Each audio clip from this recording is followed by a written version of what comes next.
It's time. It's time. It's Morro time. Hello and welcome to All Elite Morro. We're the best. Talk wrestling. It still pops me. It still pops me. How is everybody on this fine Tuesday? I am sick after the bank holiday weekend, and it's not alcohol related, would you believe? I got them fluey aches and pains. So, yeah, that's where I'm at. Fluey aches and pains, but I feel alright. We got Total Extreme Morro coming out tomorrow. Halloween Havoc episode. Some big shit happening. We got our Booker episode out today. One of my favourite episodes we ever recorded. Shane had his Why Did Booker Lose His Tea video up the other day, and the strange and bizarre wrestling tales. Loads of stuff going on the Wrestling Fan Wrestling Show channel. Did I say hello and welcome to the Wrestling Fan Wrestling Show, or hello and welcome to All Elite Morro? I don't know. David Ayers is in. Hello, Mr. Morro. Hello, Mr. Ayers. How you doing? Aaron Reynolds is sick, and it definitely is alcohol related. I had a few beers at OTT 11th anniversary on Saturday night. I was back home in Kilkenny before midnight. Watched the UFC, kind of on fast forward. Terrible card. Went to bed after that. Didn't go out Sunday. So I don't know why. It's not alcohol related sickness on my part. I think it's just maybe a little head cold and I'm being soft. So, you know what I mean? I'm surprised Shane didn't nominate himself as a credit booker, considering his claims credit for everything that happens on the... Yeah, he tries to claim credit for everything that happens on Total Extreme Morro. It was my idea for the tournament. What do you think I was going to do when my champion got injured? Not run a tournament? Yeah, Shane is out there trying to... he did suggest Ricky Steamboat. I was between two minds of Rick Rude or Ricky Steamboat, and I kind of let their performances throughout the tournament dictate who I would go with. Like any good booker, I pivoted to the safest hand in the company. But yeah, the Booker episode, I really enjoyed doing that. I haven't listened to all of it back, but I did listen to some of it today, and it sounds pretty good. There's the sniffles now. There's the fucking sniffles. A couple of things there on the Instagram earlier today. Aaron Reynolds, Raw had some unreal wrestling, but absolutely zero progression of anything. Yeah, I'm not finished Raw, but I'm actually starting with Raw.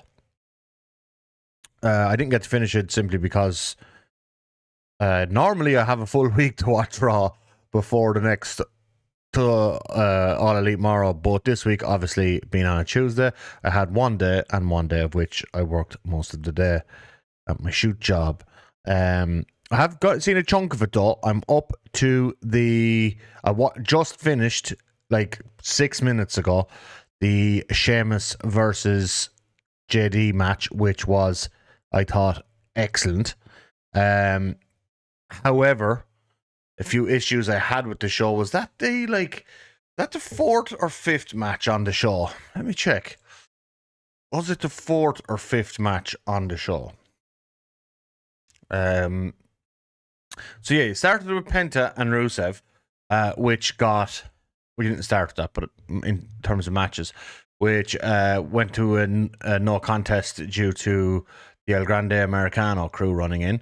Then you had Roxanne beating Nikki Bella, which was again plagued with shenanigans from Raquel Rodriguez. Then you had Bron Breakker beating LA Knight, which I thought was a pretty good match as well. But again, all the stuff with Heyman and Bronson Reed at ringside. And then you got JD McDonough beating Sheamus in what I thought was a superb match. But unfortunately, it was the fourth match in a row on the card that had ringside shenanigans aplenty. Which was just like, at that stage of the show, I was just like, oh my god, just give me a fucking wrestling match. Like, And, like, that match was class.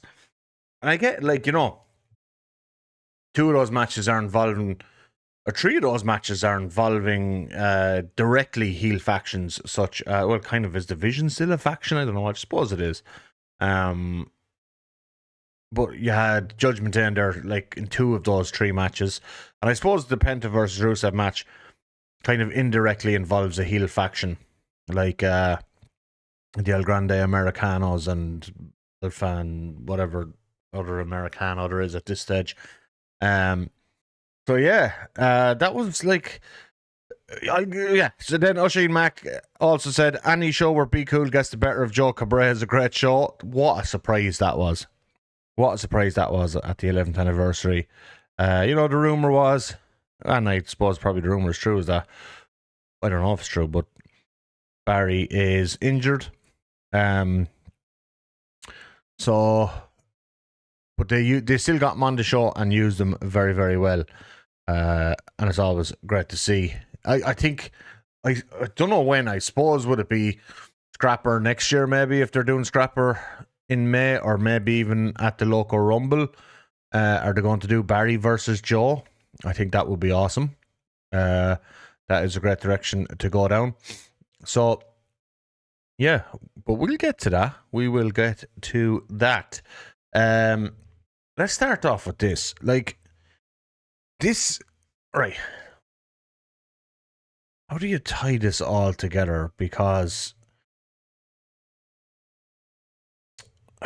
Jesus, like, utter levels of frustration with Triple H booking at times just is too much for me to handle. I know I've been, like, I'm perceived to be anti-WWE and so on, and yes, I hate both the business practices of the company currently and also Vince's business plus personal practices over the last 40-odd years.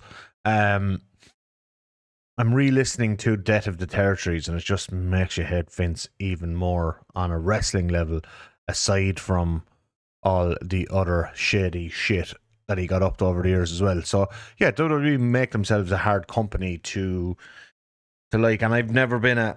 Well, I suppose there was a time in the mid-2010s where I was a Triple H guy in terms of his booking of NXT. But I never really believed the hype of him on the main roster.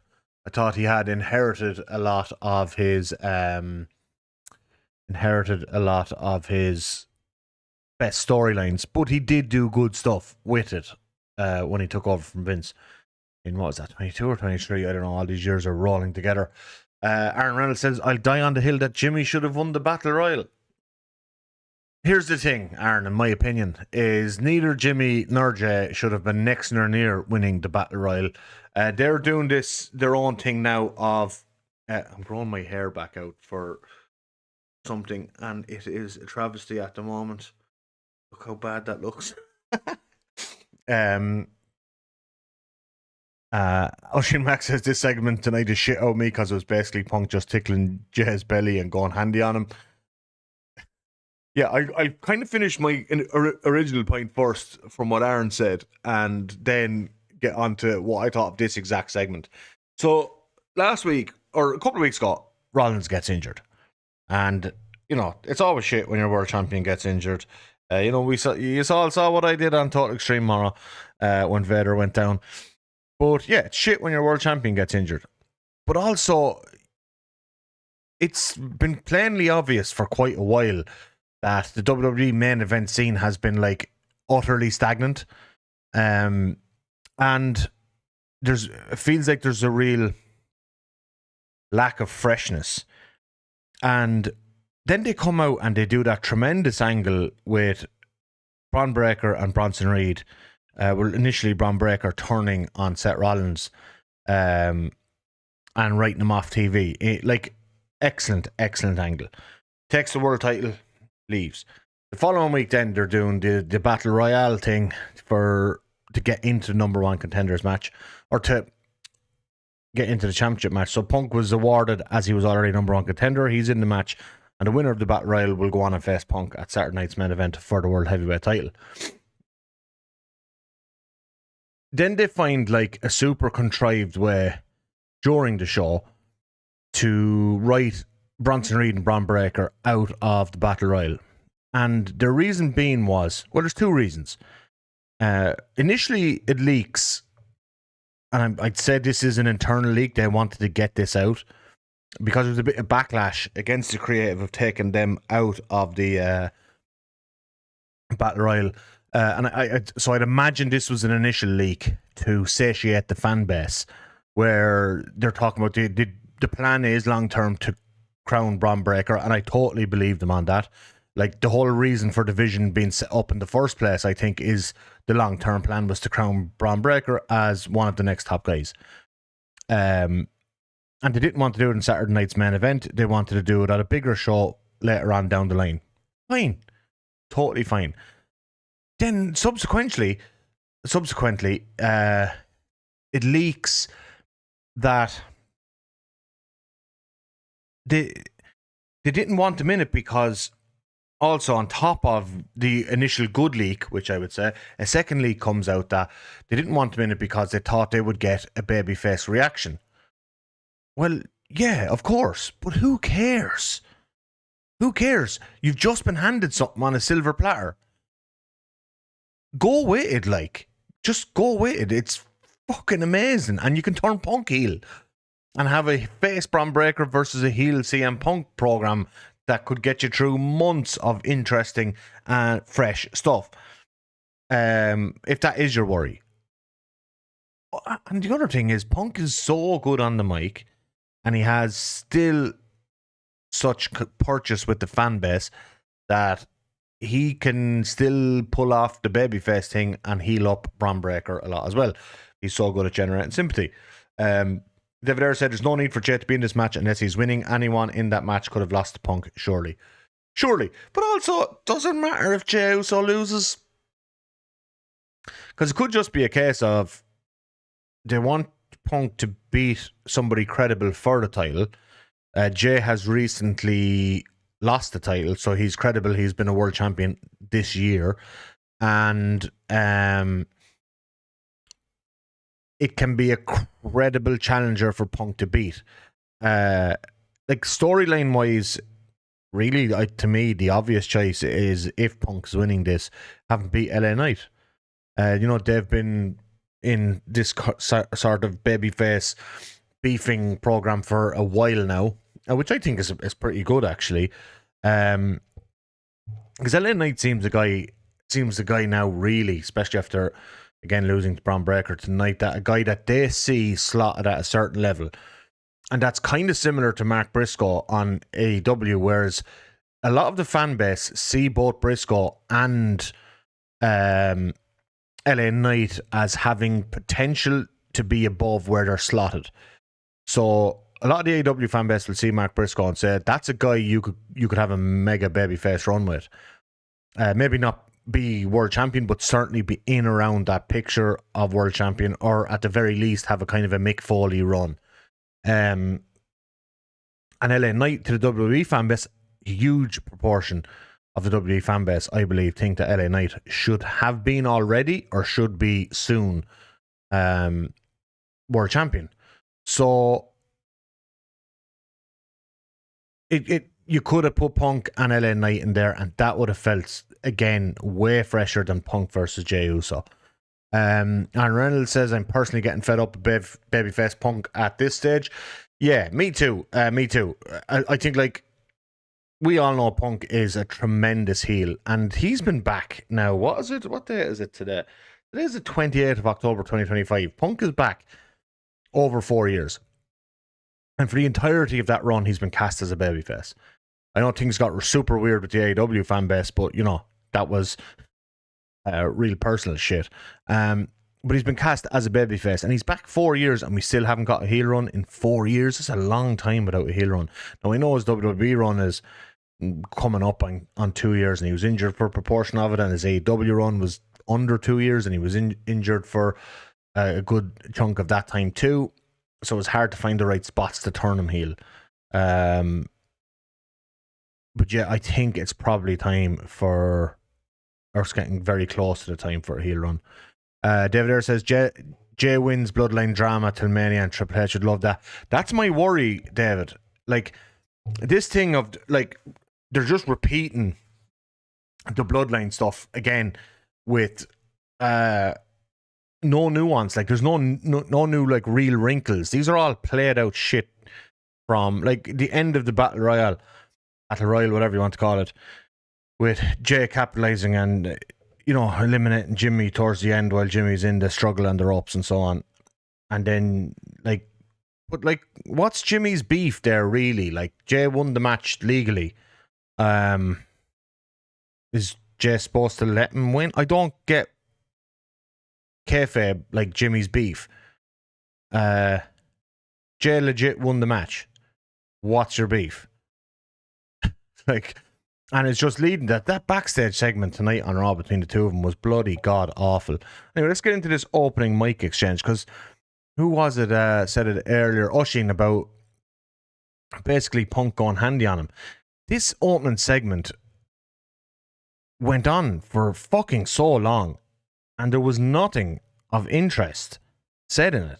We were over 20 minutes into the show, and I'm trying to speed run the show because I'm going live at 7:30. I start the show after 5:30. I'm trying to, like, you know, speed run any parts where there's dead air, basically, so I can get as much of Raw watched before I go live as possible. And this was just nothing happening. It was 12, 13 minutes before they even said a word. And then it was like 6 minutes of two of them just saying absolutely nothing to each other. And this is headlining Saturday night's main event. And it's almost like a case of, like, who cares? There's zero heat in this match.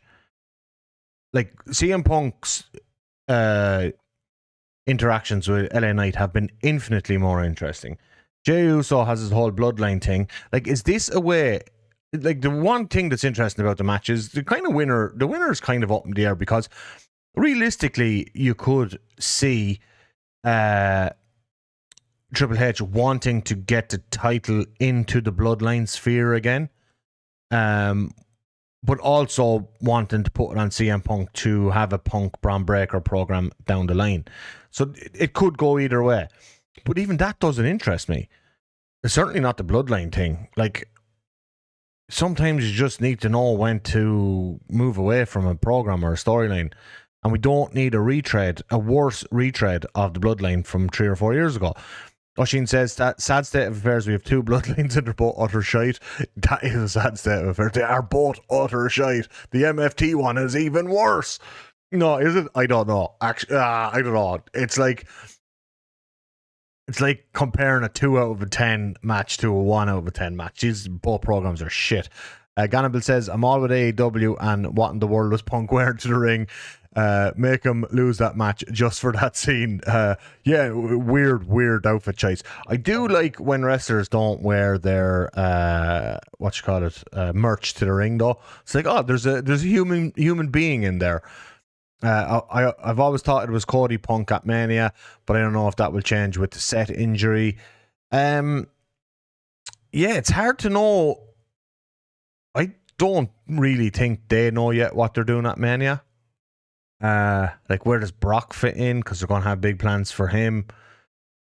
Yeah, I don't know if they know what they're doing at Mania, because there's no, I know we're early, but really, I think War Games will tell us a lot about what their early ideas for Mania are. Look, them ideas could change multiple times in the intervening period, but I could see some sort of Jimmy versus Jey singles match again at Mania, which, like, come on, lads, don't rematch your worst ever WrestleMania match 2 years later at WrestleMania again. Like, there's absolutely no need whatsoever for that.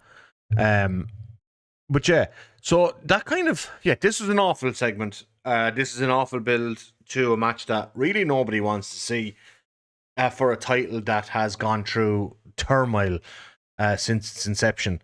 And that's quite unfortunate. But let's get to Bron Breakker, because that's a guy who could certainly save this situation. So we kind of covered a little bit of this, of the reasons why they didn't put him in the Battle Royale last week. But then to have him come out tonight and beat LA Knight, like, that's not going to stop your fan base clamoring for his push right now. And it hurts LA Knight, and it doesn't do a whole lot for Bron Breakker if the plans aren't quite immediate. I do expect Bron Breakker to be on the heel team in War Games with some combination of him, Bronson Reed, like someone like Brock Lesnar or whatever. Colin says, I haven't watched WWE since the Dublin show, but it seems Hunter needs Vince to run a company. I don't necessarily think that. I just think Hunter is, in general, just not a creative person. I think the company, and I don't think Vince was a creative person either. You'll hear that on if you ever get the chance to listen to our Bookers podcast today. But I do think Hunter needs creative people around him, and he doesn't really have that at the moment. Look, when you're bringing in... Road Dogg had one of the most maligned runs ever when he was running creative on SmackDown a few years ago.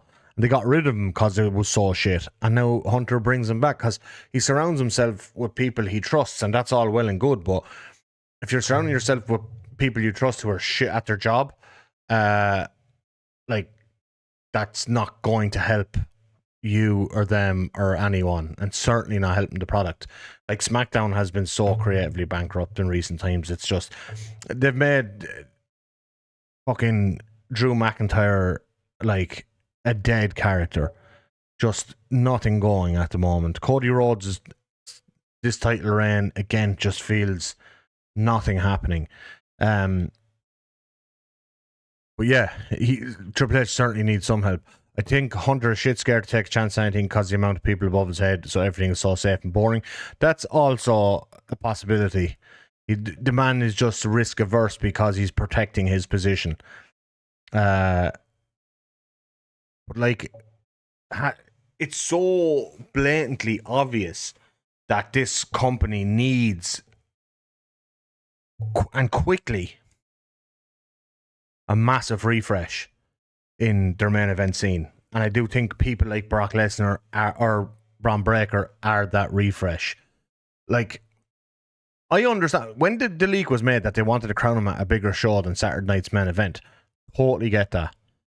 Reason being is, when they ran the Goldberg retirement match against All In over the summer, and the ratings were a fucking disaster, and they moved, they burnt the goodwill they'd built up with NBC Universal in order to get to ESPN quicker for WrestlePalooza to go against All Out. This counter programming has hurt this company more than it ever hurt AEW. It's crazy. This year, not previously. So, to do the Saturday night's main event thing with Goldberg, massive failure.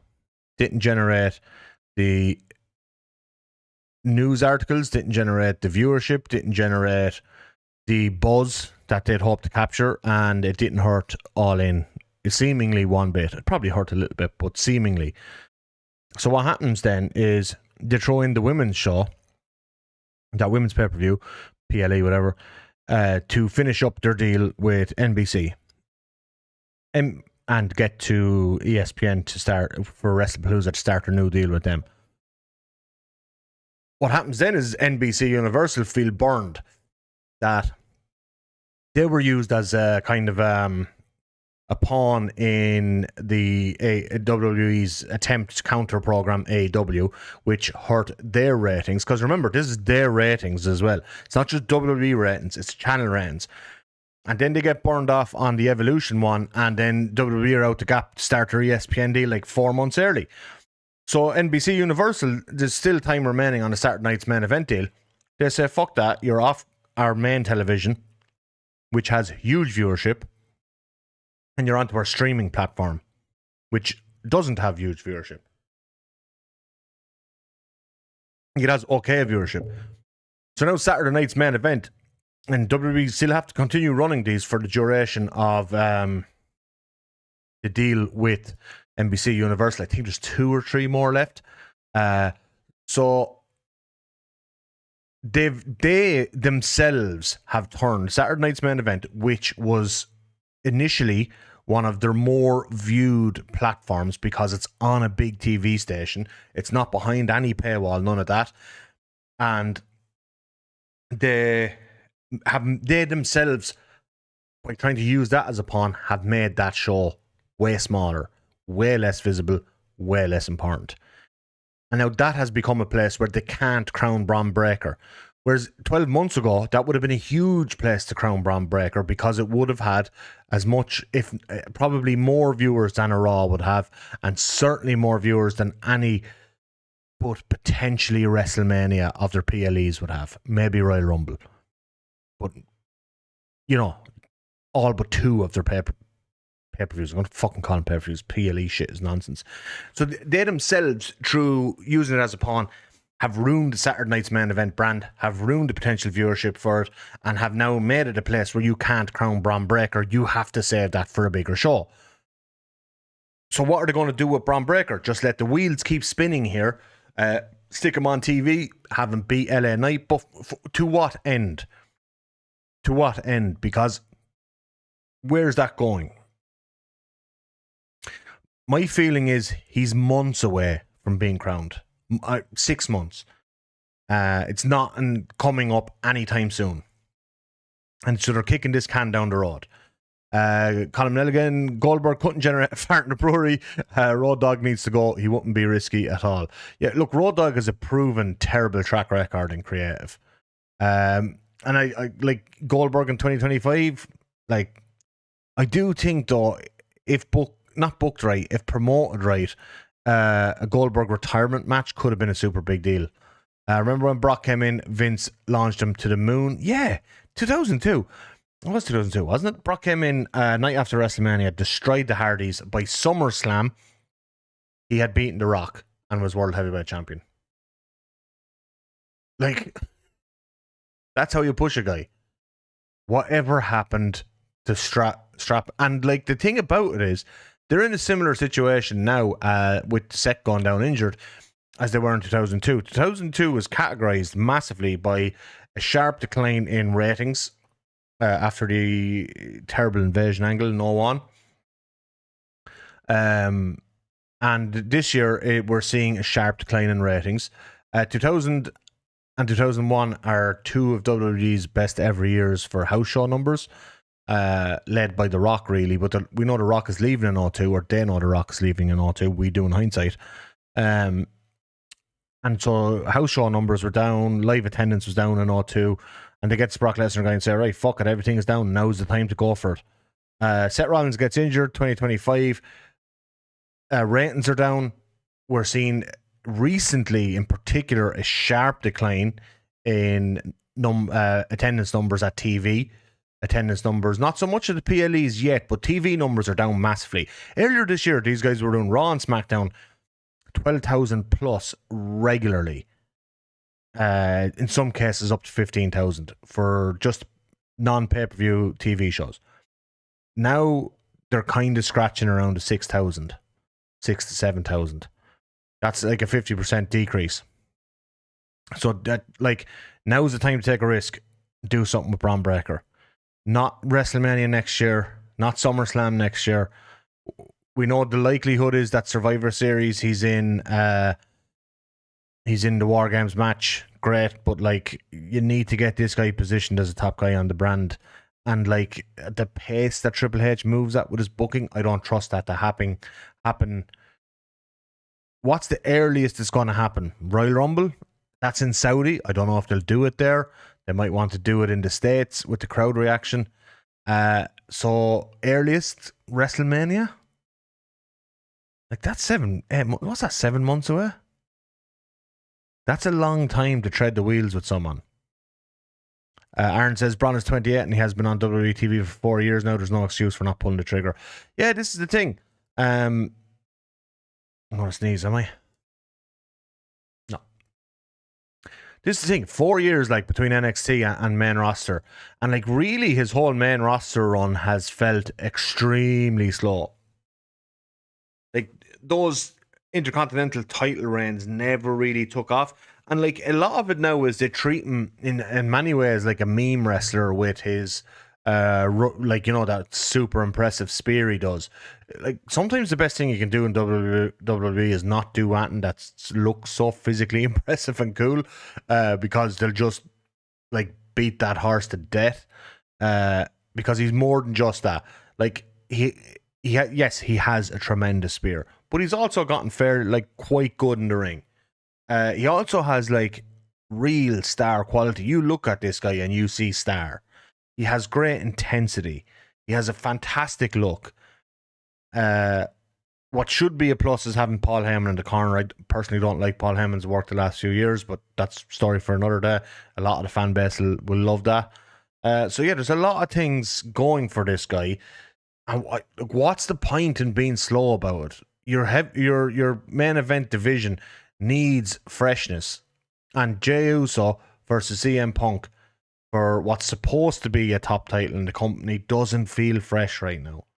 Look, I'm all for a CM Punk world title reign, but it also right now kind of, after getting cheated out by Seth and now he gets it this way, it kind of feel a bit cheap. Unfortunately, not the best way for him to get it. And just the guy's been stuck in stagnant storylines for a long time. Yeah, it's a company that isn't exactly inspiring you with confidence at the moment. And to Dynamite last week. I'm not going to do a whole Dynamite review because it'll take an hour. But one thing I absolutely loved off Dynamite was this Jon Moxley Kyle Fletcher match. When you talk about in-ring storytelling, this stuff is at the pinnacle of pure in-ring storytelling. I thought Kyle Fletcher, the intensity he brought, the emotion was the best it's been in fucking years. I was at a kind of a point with Kyle Fletcher where I was like, let the guy just fade into Ring of Honor stuff. He's not doing anything for me. He was tremendous in this match. But again, Jon Moxley was just fucking godlike. The commentary was excellent, selling the idea of Mox the quitter. And talk about earning a DQ finish. Story revolved around Kyle Fletcher being an excellent submission wrestler, kept finding new and inventive ways to lock submissions onto Jon Moxley. As the match went on, Moxley was getting more and more desperate, and eventually he was stuck in an ankle lock that he couldn't get out of. And after quitting against Darby Allin at the weekend, the guy is emotionally fragile. He absolutely cracks the referee with an elbow and gets himself disqualified instead of quitting again. And that's what desperate authoritarian despots do when they're coming to the end. They get desperate. It's like, how many times throughout history has an authoritarian tyrant suppressed a protest in their own country by forcing the army to shoot at their own civilians? That's essentially what Jon Moxley did here. It was just brilliant. David Ayers says Kyle O'Reilly was awesome. Best Kyle O'Reilly performance in so long. He was excellent in it. And I was really at a point with Kyle O'Reilly where I was like, I don't know what he adds to this roster anymore. He's at an age profile where he's getting older. His wrestling is not as good as it used to be. That's okay. That's normal. But he can still go. But really, what was he adding to the roster? It's such a stacked roster. It's not the Kyle O'Reilly from 10 years ago. It's not the Kyle O'Reilly from 6 years ago. But in this match, he was tremendous. Moxley has a growing, yet, I would say, dark horse case for Wrestler of the Year. He's which, coming from the fucking Adam Copeland feud at the start of the year, is mind-boggling. Early days of 2025, this guy was getting accused of absolutely killing the business. He should be retiring. He's washed. He's past it.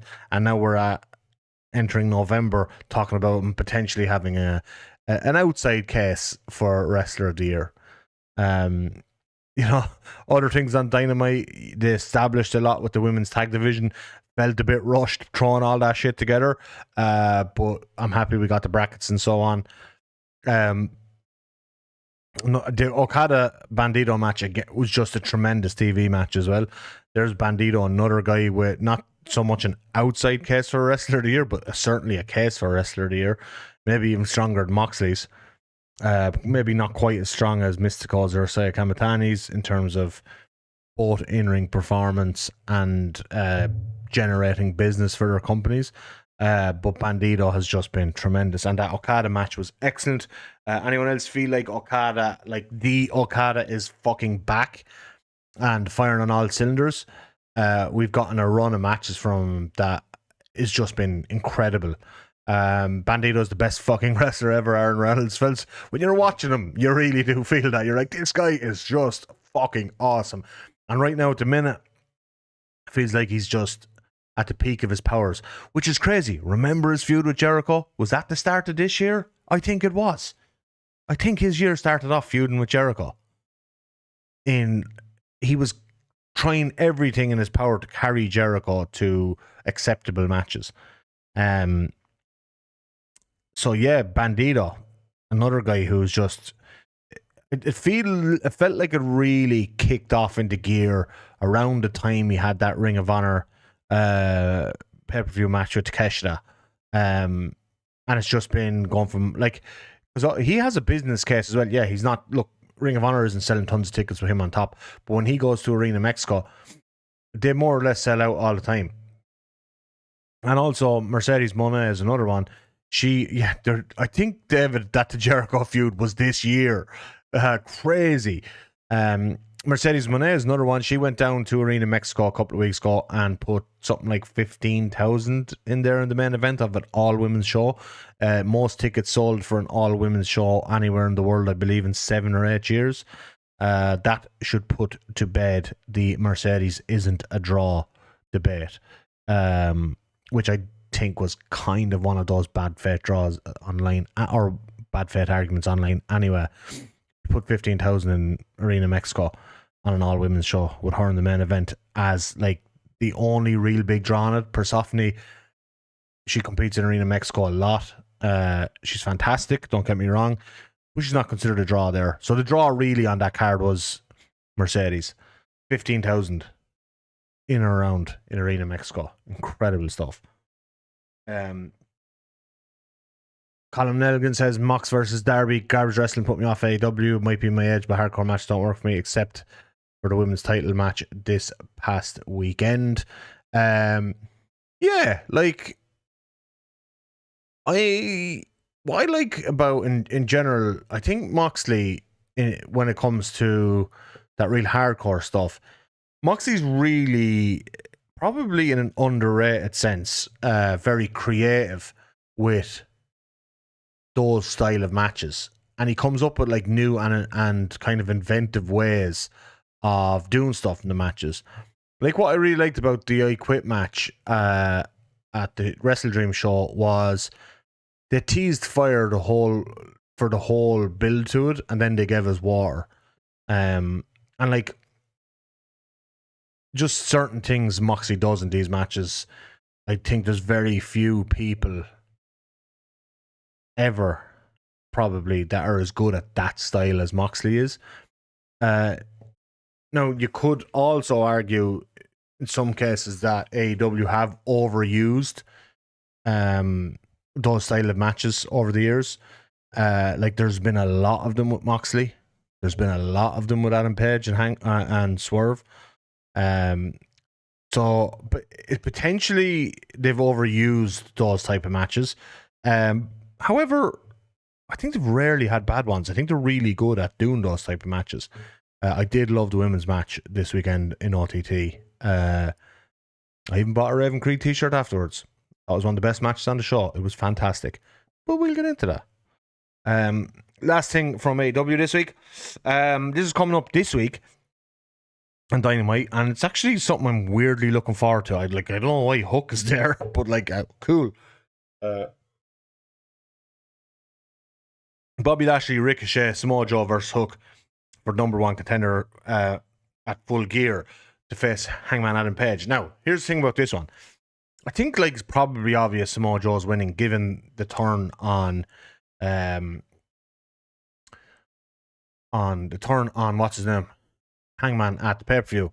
However, there's a slight outside chance, I think, here that Bobby Lashley could win. I think Bobby Lashley, in the in the immediate sense, is a more interesting opponent for Page. I think that could be a tremendous stylistic matchup.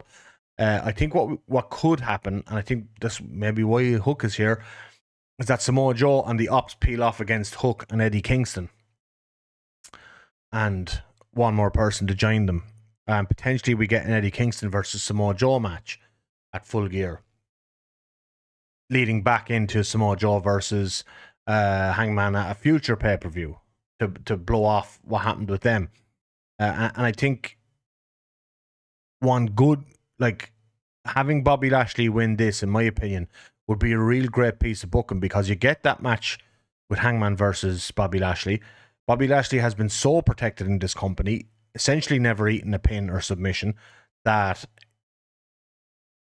and, you know, we hear all these backstage rumors about the Hurt Syndicate politicking or whatever. There would be a genuine fear going into the match that Bobby Lashley might actually beat Hangman. I think Hangman would eventually pin him, retain the title. But what this would do is, you know, we have MJF's going to come back sometime soon. He has a future shot guaranteed. But by Bobby Lashley winning this, he would become the number one contender immediately. But you also have Samoa Joe with lingering beef with Hangman from the previous pay-per-view Wrestle Dream as well. So you create a kind of a thing for the fans to eye up the next three title defenses. Thinking in your head, right? Bobby Lashley, then Samoa Joe, then MJF. And I think by doing that and kind of giving yourself that framework for the next 3 to 4 months becomes a very interesting way, or a very clear way to get Hangman's reign moving in the right direction again, because I think Hangman's reign in some ways has stagnated a little bit, and I don't really think that's his fault. I'm not going to blame Tony for it either. I think they had ideas for what they wanted to do with the reign after All In, how they wanted this title reign to go, but with the amount of injuries to the roster, a lot of those things were thrown out the window. David Ayers says Ricochet Hangman will be fun as well. I think that would be fucking class as well. In fact, Ricochet would be my second choice to win this match after Bobby Lashley, because the way that they did the thing at the pay-per-view Wrestle Dream, Samoa Joe has a future title shot essentially anyway, and I don't know you want to go straight back to that again, like, you know what I mean, 2 pay-per-views in a row where your world title match is the same match. I don't know if you want to just repeat it straight away. I have a feeling that's what they're going to do, because this, you know, the Wrestle Dream thing felt like a setup for an immediate rematch. I think the more interesting ones right now are Bobby and Ricochet, and hold off on the Samoa Joe one. Colin says, I'd like a Joe rematch, but Lashley could have a one-way title match and dominate for months. Yeah, whatever happens here, the winner isn't beating Hangman at Full Gear. In my opinion, no way. I couldn't see that happening, simply because the biggest program that they can pull the trigger on essentially quite soon is going back to the Hangman MJF one. So yeah, I think that would be, I don't think anyone's beaten Hangman until they run the MJF, they conclude the MJF storyline.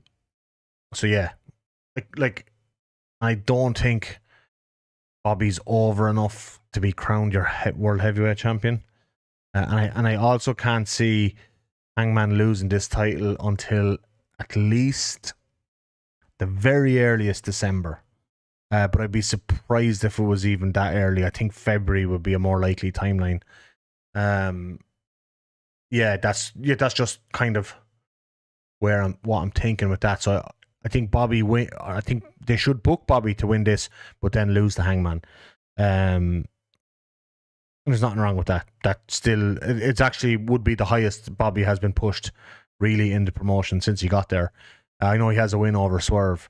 I suppose Bobby could win, and if Swerve's coming back, Bobby could win, beat Hangman, and then Swerve comes in. But is that more interesting than Swerve doing something with Hangman again? I don't know. But there's lots of things you can do with this match. That's why I love the booking of this match. I think Hook might be there as the spoiler in that sense, to peel Samoa Joe out of the Hangman thing in the short term, into a potential Samoa Joe versus Eddie Kingston and Hook. And, because Hook was the odd man out with the Ops. He was in the Ops and he's replaced by Powerhouse Hobbs after they won the Trios titles. So there's an established storyline there. Hook helped the Ops at one stage but didn't rejoin and instead joined with Eddie Kingston. So there's a lot of little kind of threads there in storyline to work off as well. I think a Ricochet Hangman match would be tremendous. But really the match, I just want to see Hangman and Bobby Lashley face off for a world title, because I think there would be I love Hangman, but I don't consider myself one of those like fans that think he should win everything all the time. There'd be a real fear amongst that segment of the fan base who just absolutely adore Hangman that Tony's going to book Bobby Lashley to win, and that MVP has been in Tony's ear about putting the title on Lashley. Like, that'll be a real fear coming up to pay-per-view. Joe took the title off MJF, now they're both heels. That could be interesting. Are you thinking, like, in terms of them aligning with each other? I couldn't see that. Or them facing each other. I don't see Joe winning the title again. I think Joe's time as a world champion is up, unfortunately, because, I love Samoa Joe. And my last thing on Dynamite last week is, please, for the love of fucking God, please stop putting puppets on my wrestling show. Stop putting puppets on the wrestling show. There's no need for puppets.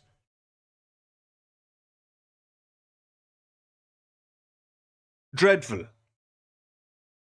That Mercedes Moné segment was crap. Actually, there was some good things in it, except it was ruined by the dumb inclusion of a puppet. Chris Statlander and Mercedes Moné are both good enough to sell that fucking match.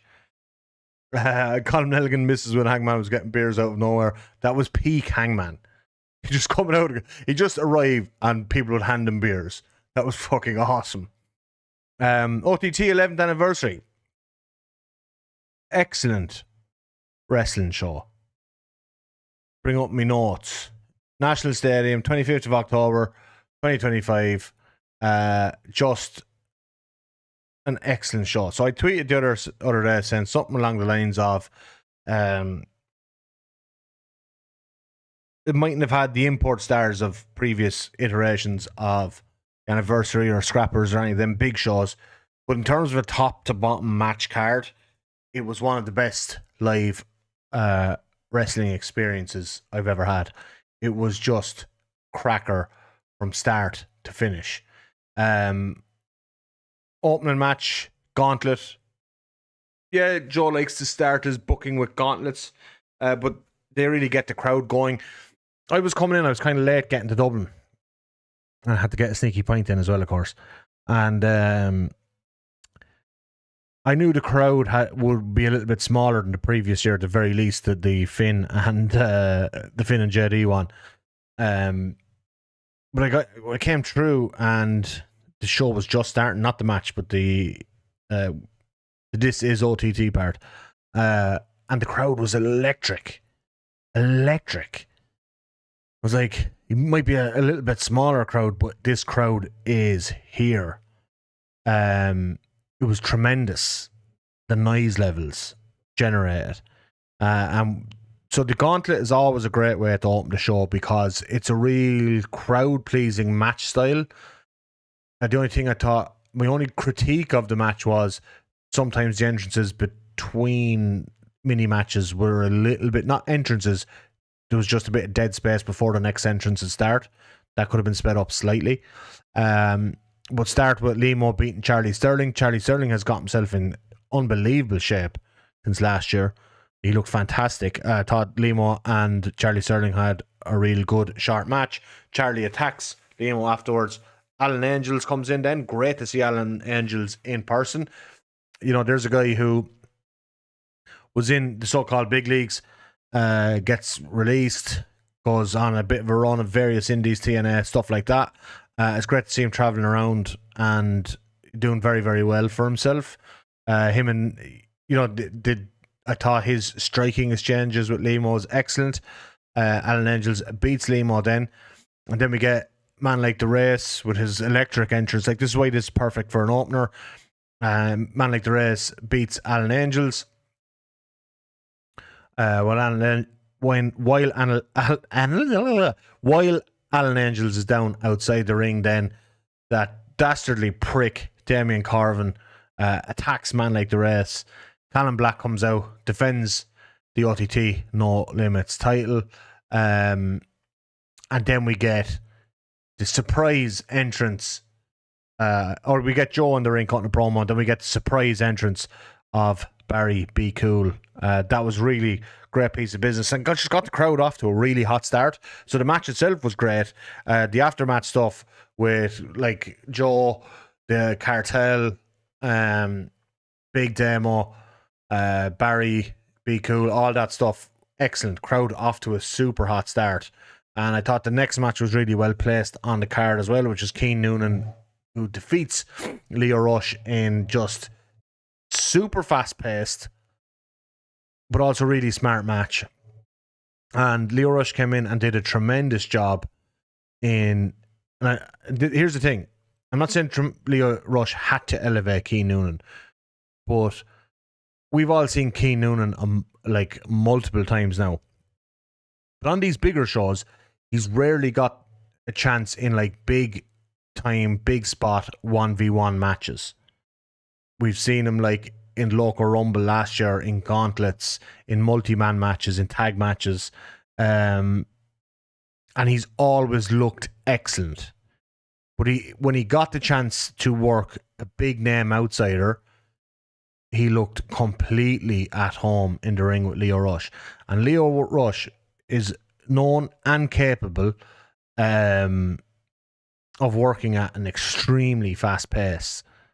And Keane Noonan was completely at home working at that super fast pace in a singles match where there's no time for breaks, no room to catch your breath. He showed he was at home working at that level, at that pace, for that length of time. Excellent match. I think a match again that really elevates Keane Noonan for the OTT fan base as a single star. Not a tag guy, not a guy who can do tremendous stuff in multi-man matches, but a guy who can be in there for 15 minutes in a singles match and deliver at the highest level. Aaron Reynolds says Corbin sneaking down for a run and was always hilarious for the fucking size of him. Correct and right. And it wasn't the last time on this show. Hilarious. Just you see him just sneak into the ring. I'm like, that guy's a beast. Nobody can see him. Then we get the Moose versus Michael Oku money match. I was very disappointed with the result of this one because I was at the side of the ring where if Michael Oku won, we would have got the money. And unfortunately, that was not to be. But Moose beats Michael Oku, another really good match. Crowd electric for this one as well.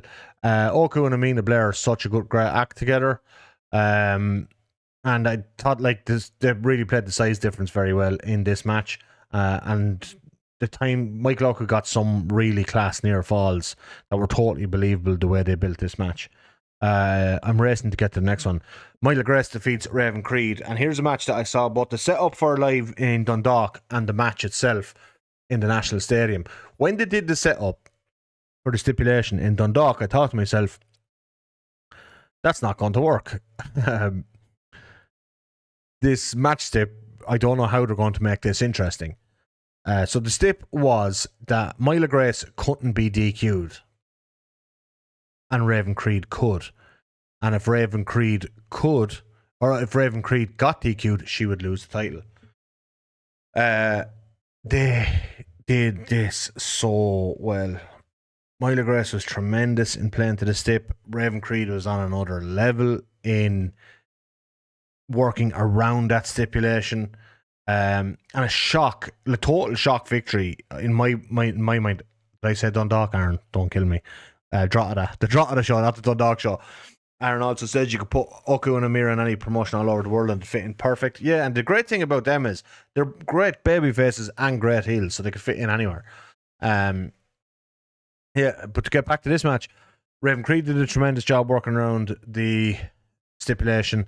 Myla Grace just played the shithead heel so well in this match. I thought the referee did a great job in terms of keeping the stip in place. Everything just worked super well, and a shock title change for Myla Grace defeating Raven Creed. Brilliant match. Yeah, just an absolutely brilliant match. Probably the best match on the card up to this point, you could say. And like, this is a lot of high quality. We've already had 3 great matches, particularly the Keen Noon and Leo Rush one. But this one so far was just excellent. Aaron says Myla's work has come on leaps and bounds in the last year or so. Absolutely, yeah. I thought she was brilliant in this match. But really, I thought Raven Creed, the way she danced around the stip was just tremendous. Then we got into the OTT Tag Team title match. Macho Bullet Smith and Renzo Rose defeat the Hype Dogs, Kuro and Mecha. Kuro and Mecha have had really...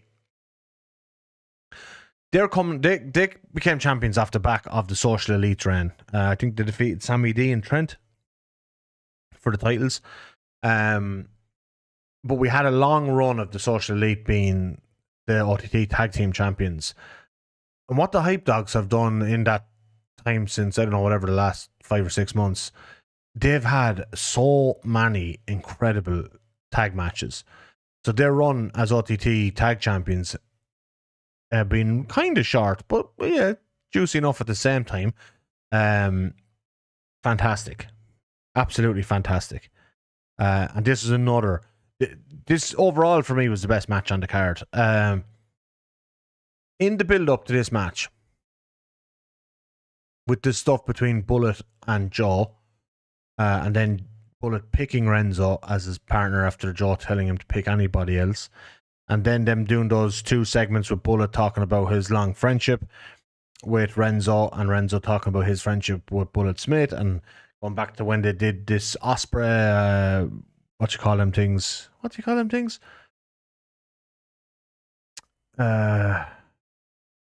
Seminars. I was like, fuck it, Bullet Smith is turning here. I was so sure. I was like, Bullet Smith is turning. And he got new gear. He showed up in class new gear, and the gear didn't match Renzo Rose. So I was like, this motherfucker is turning. Aaron says, when the match ended without Bullet turning, I fully let the guard down, got properly worked by it. Yes. I was sure Bullet Smith had actually injured his knee. Unbelievable selling. Yes. And I thought, like, because I've been saying it on here for weeks, that that's a tag act that could go around Europe, go around anywhere, touring as a top tag team in any promotion, anywhere, and they could have done that for a year, to be perfectly honest. And then they win. So I was sure after the build that Bullet was turning. And I see him coming out in the new gear. I'm like, yeah, confirmed in my mind, this guy's turning. And what I thought was going to happen was Hype Dogs would retain, Bullet would blame Renzo and turn. Instead, what they did, which was way better than what I had in my head, Hype Dogs taking off the wrist tape was fucking tremendous. Colin, I think, yeah. Lost my train of thought. Macho Bullet Smith and Renzo Rose put in absolutely incredible, fiery babyface performances in this match. And I was like, as the match was going on, I was like, they're not turning. And Bullet Smith selling the knee generated incredible sympathy from the crowd in the National Stadium. And then they win. I was like, I've been worked. All that stuff with Joe, with the Friends thing. Because when I saw those Friends promos, I was like, this guy is turning. Definitely. I'd be like, I've been worked. They've won the fucking title. They're not doing the turn. Bullet is going to stay face with Renzo Rose. They're going to defend these titles. They'll probably take on some combination of the cartel. And then, Renzo's helping out the injured Macho Bullet Smith, and as he's helping him out of the ring, Bullet turns, fucking kills him. I couldn't believe it. Just like Aaron said there, properly worked by it. I had let the guard down.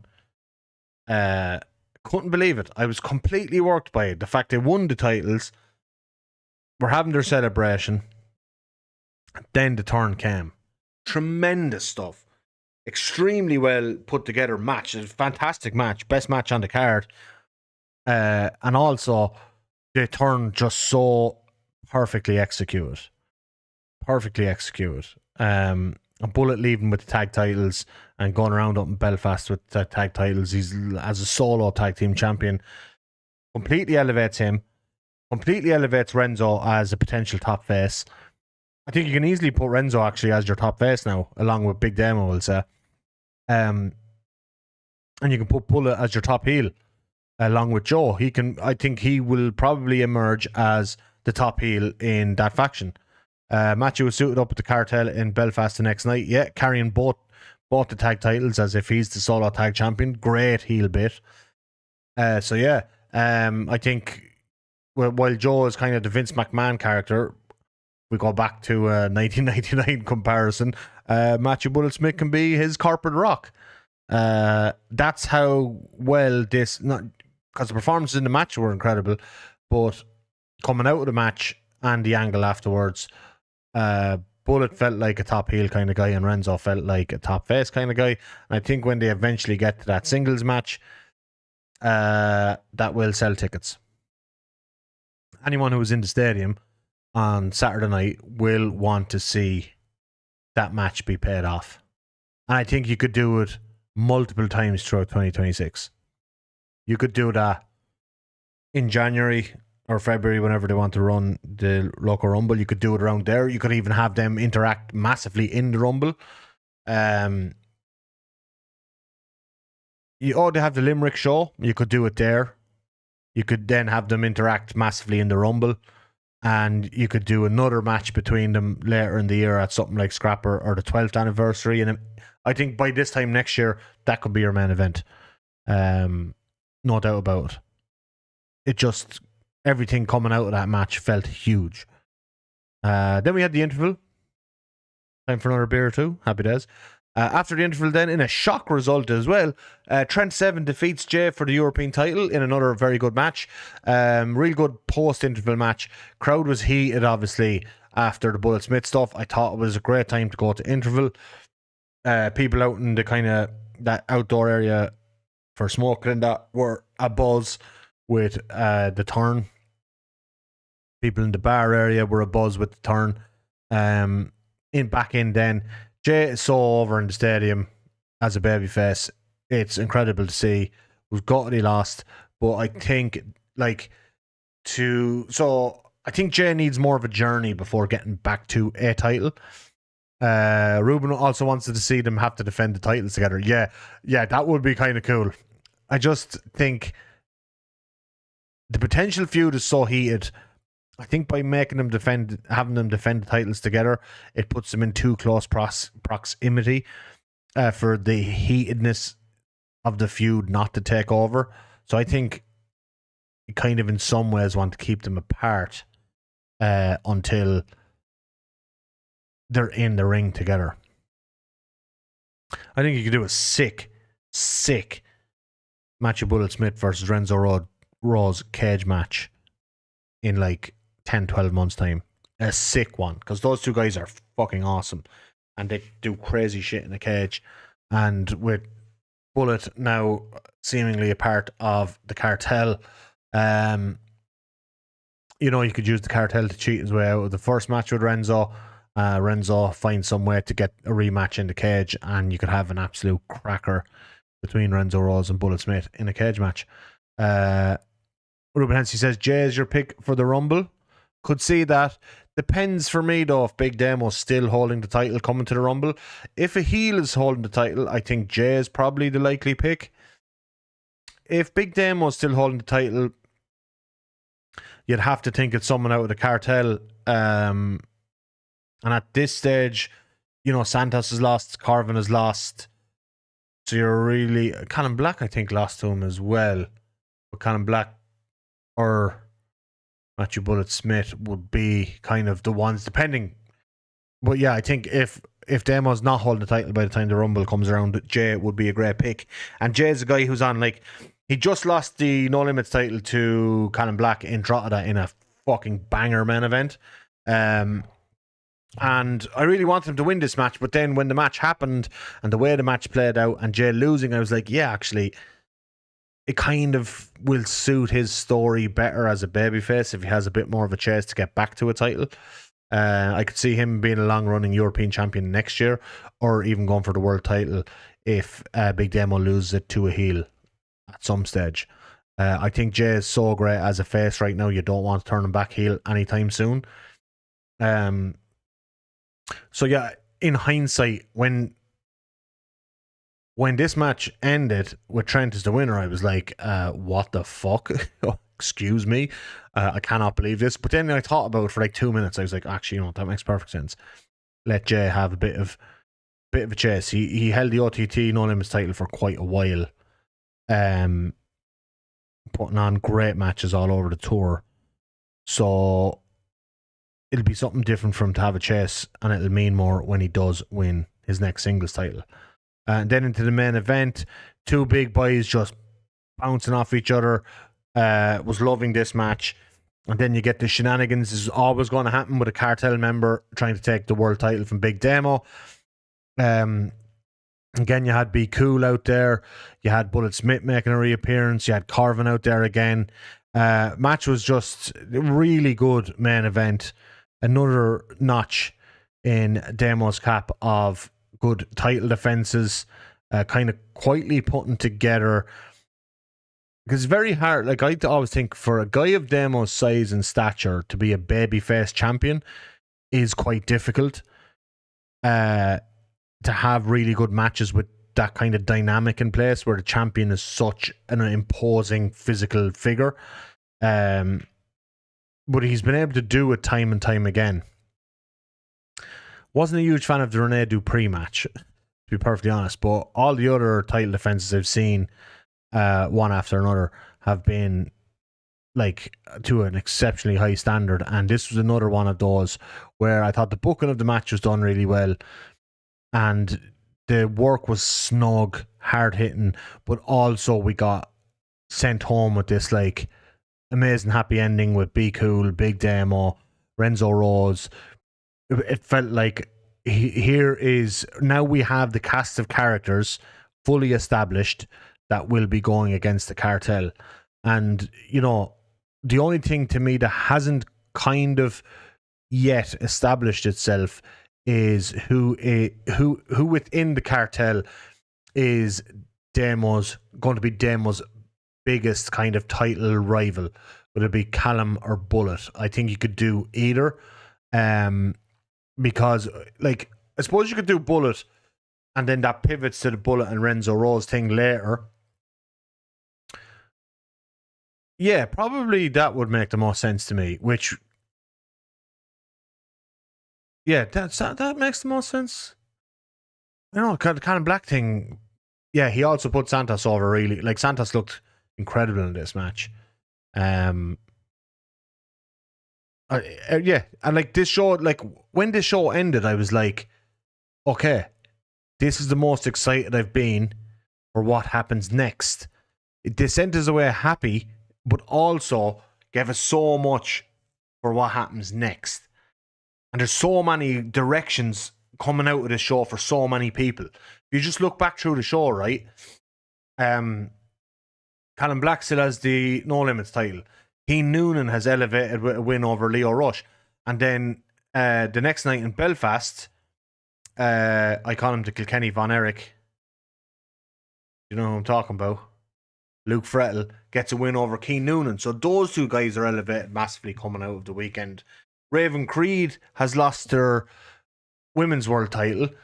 So she has a direction going forward. She held that title for a full year. Myla Grace has direction going forward because she's the new champion. Bullet and Renzo have extremely clear directions moving forward. Jey has a really clear direction moving forward. It seems like Trent has been brought back into the fold more consistently if he's going to be carrying the European title. Limo has direction going forward after the Charlie Sterling stuff. And then, like, Big Damon, Golden Boy Santos, and Joe, and Be Cool. So many but so many story threads were established going forward that your next show, the January set of shows, will say, I know they have more before then, but next time we're going to the stadium, we can see the direction for everything. So you left the stadium the other night going, I can see and I know all the directions for the local Rumble. I'm ready to buy my ticket. And that was kind of the best piece of booking practice throughout this show, is that we got great wrestling, but also directions for so many people going forward in a way that will make us want to buy tickets for future shows. Felt like a real hot promotion. Didn't feel like a super hot promotion coming into the show because there was talk on Facebook of ticket sales, etc., etc. But it felt like a super hot promotion coming out of the show. And I think that needs to be commended massively. Yeah, overall, I had a great experience at the show. Loved it. Fantastic stuff. And whenever tickets come up sale for the January shows, my tickets are bought because of the way everything was set up on tonight's show. So yeah, good shit, man. Good shit. I can't believe I bit so hard on the fucking Bullet Smith heel turn as well. I was like, they're not doing it. They're the tag team champions. And then boom, got me. Okay, that's it for All Elite Morro this week. New Total Extreme Morro coming out tomorrow, Halloween Havoc. I didn't plan it when I started the series. I didn't plan on having Halloween Havoc the week of Halloween. It just fell that way. I'm not that much of a genius. Sorry, Aaron, I didn't see that last one there. Santos is ready for a big title run now, but he could be off to bigger things sooner rather than later. That's possible too. Could certainly see that. But I think he'd be around for at least another year, to be perfectly honest. I could see some sort of title run in his future for sure. I thought him and Carvin looked really good as tag team in Drogheda as well. But yeah, multiple options, multiple directions for so much of the talent on the roster. Yeah, good shit. Our booking episode came out today over on YouTube and on if you watch on YouTube, you'll see the invasion of a moth.